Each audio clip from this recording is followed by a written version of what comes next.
One day, I found divorce papers and a marriage license in my husband's room. This made two things clear. My husband wants to divorce me and he plans to marry another woman. I had suspected he was being unfaithful, but I didn't realize he had gone this far. Coincidentally, my husband had a business trip coming up, and I saw this as my only chance to confront him. My name is Karen, and I'm 32 years old. I have a husband named William, whom I married 6 years ago, and we have a daughter named Sarah, who will turn 4 this year. After Sarah was born, I started working from home. I would drop her off at kindergarten and then work from home. My life with William was peaceful, and we rarely fought, but lately, he has been busy with extra work and golf outings, and we had become less intimate. Still, I thought I was happy with our lovely daughter. One day, while cleaning William's drawer, I found a receipt for $3,000 from a women's clothing brand. I was shocked by the amount. William isn't into brands, so I wondered why it was there. Could this be a birthday gift for me? My birthday was in 2 weeks, so I decided to think positively, pretended I didn't see it, and put the receipt back.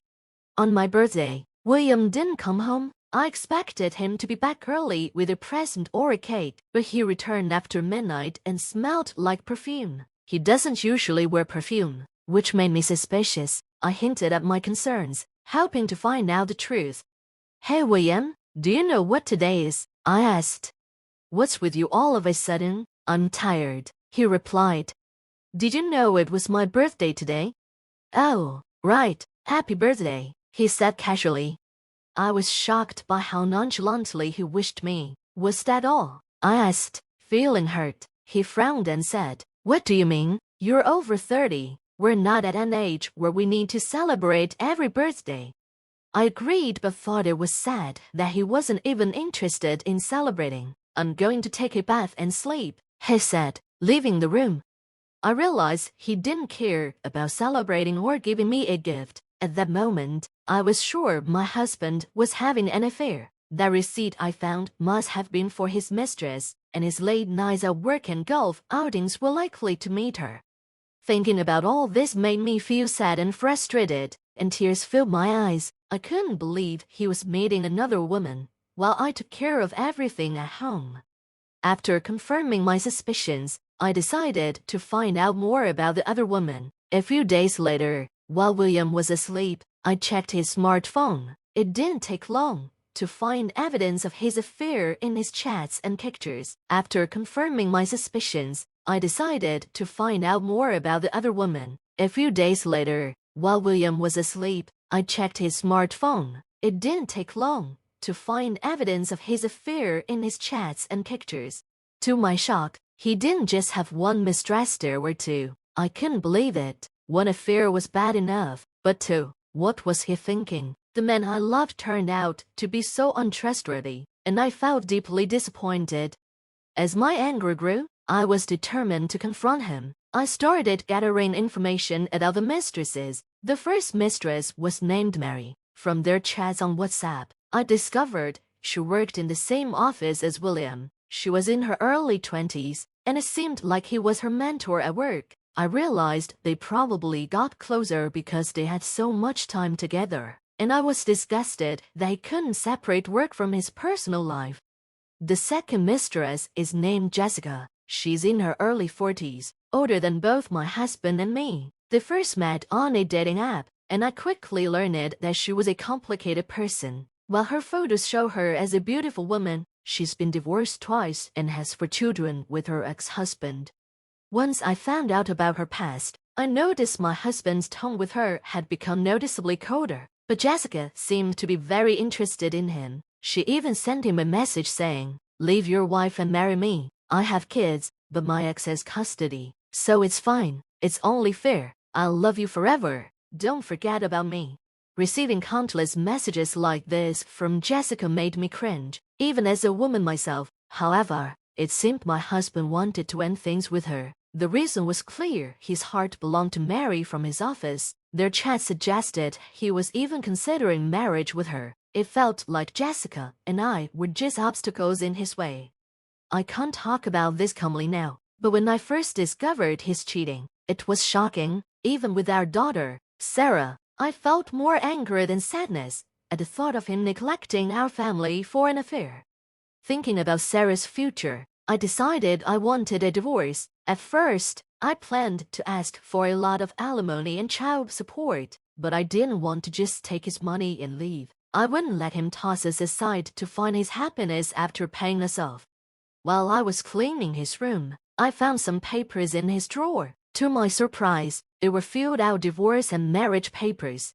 What's this? The papers are already filled out. I couldn't believe it. I knew he wanted a divorce, but I didn't expect him to have the papers ready to marry his mistress. My hands shook as I held the papers, and my anger grew. I won't forgive him. I'll do whatever it takes to make him regret this. I decided to get revenge on my husband right away. A few days later, when he came home from work, he started talking to me differently. I have a business trip this weekend, he said. Really? How long will you be gone? I asked. A week in Chicago. Can you get my stuff ready? Sure, I'll do that. I wasn't sure if he was really going to Chicago, but it didn't matter. This was a perfect chance for me. I secretly put a small GPS tracker in his travel bag. As expected, his destination wasn't Chicago but Los Angeles. He was probably going on a trip with his real love, Mary. I then contacted Jessica, the second woman, and set up a meeting without my husband knowing. At first, she was a bit suspicious, but when I told her I was getting a divorce, she quickly agreed to meet. When I met Jessica, I introduced myself. Nice to meet you. I'm Karen, William's wife. I'll get straight to the point. We're getting a divorce. Really? She asked, surprised. Yes, look at this, I said, showing her the divorce papers my husband had prepared. I'm going to file them right away. Why are you telling me this? She asked. I thought you should know, I said as I handed her the already filled out marriage certificate. Her eyes widened in shock. This is. It looks like my husband wants to divorce me and marry you. I wanted you to have this information first, I explained. Really? So, he understands how I feel. She seemed excited and took the marriage certificate without hesitation. To my surprise, Jessica even offered to pay alimony right away and started writing an agreement on the spot. Since it wouldn't hurt to accept, I took the agreement, and we went our separate ways. I then went straight to City Hall and submitted the divorce papers without any problems. Everything was in place, and now, all that was left was for me to move out and wait for my husband to come back. That day, I was at my parents' house with my daughter, Sarah. I had already told my parents about the situation. When my mom saw me, she asked with concern, "Are you really okay, Karen?" "I'm fine, ma'am. The divorce papers have been accepted. I'll explain everything to Sarah soon. I just need some peace right now." "What about William? You're going to talk to him, right?" she pressed. "Yes, he should be back from his trip tomorrow. I guess he'll contact me then." The next day, my ex-husband returned from his trip and called me in a panic. "Karen, where are you right now?" he asked angrily. "I'm at my parents' house," I replied. "Your parents' house? Why so sudden? Our daughter isn't here, and all your stuff is gone. Did you clean everything? When are you coming back?" "What are you talking about? Sarah and I aren't coming back to the house."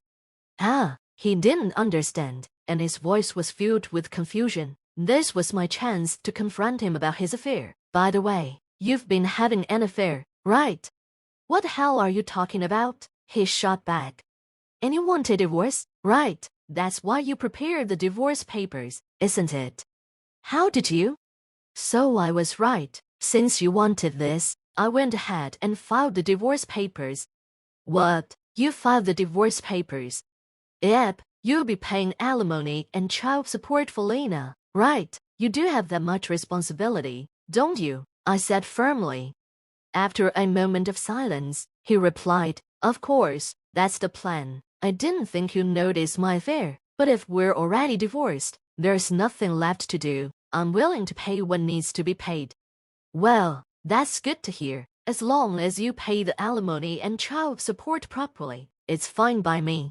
"Right, yeah, Thanks for everything, Karen. You're really understanding, and I appreciate it. Despite his two affairs, my ex-husband seemed calm about the divorce, which frustrated me. How could he act like everything was fine after cheating? Shouldn't he apologize first? So, I decided to expose him. Oh, by the way, I've already delivered the marriage registration to your new wife.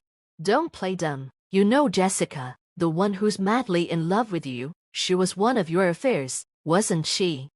Wait a minute, Karen. You're joking, right? Tell me it's a lie. His voice was shaking, and I struggled not to laugh.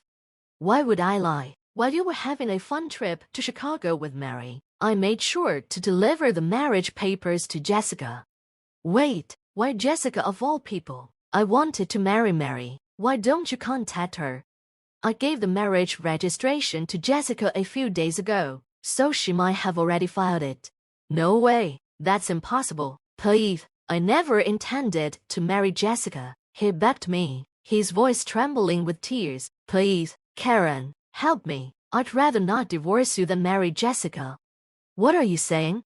Jessica's crazy. She's like a half-stalker. No matter what I say, she won't leave me alone. She's so persistent. That's what happens when you meet people on dating apps. You reap what you sow. Okay, I got it. I'll remarry you. Karen, please help me. What about Mary? I thought she was the one you wanted. I'll break up with Mary. I realize that you're the one for me. I won't look at other women, so please help me. No. Why should I help a piece of trash like you who cheated while we have a daughter? Do you even understand your position? You were involved with other women and still think you can't get off with just paying alimony and child support. Are you for real? Please forgive me. Don't call me by my name so casually. I will never associate with you again, and I will never forgive you. I won't let Lena meet you. And if you show up in front of us, I won't hold back. Never interface with me and Lena's life again. After I told my ex-husband how I felt, I hung up. He kept calling me back non-stop, but I never answered.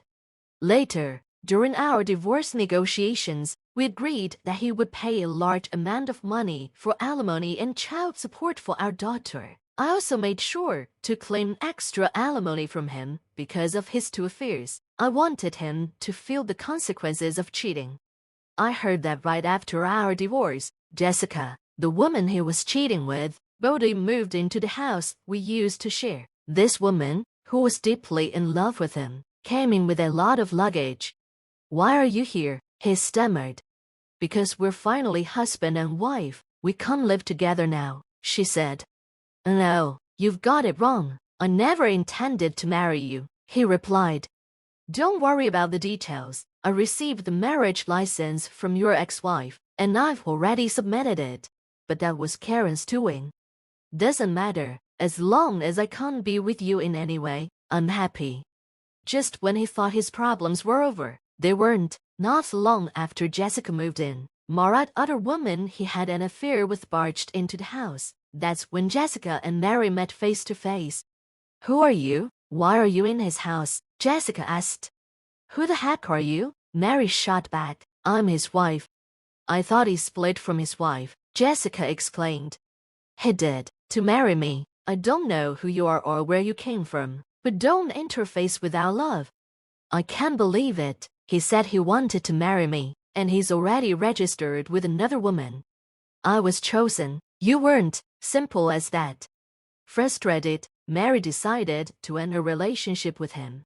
She filed a complaint about my ex-husband's infidelity to his workplace, and he ended up getting fired. And now, he's juggling multiple part-time jobs and struggling to make ends meet, while still paying me alimony and child support. His life is tough, and Jessica keeps nagging him to earn more money.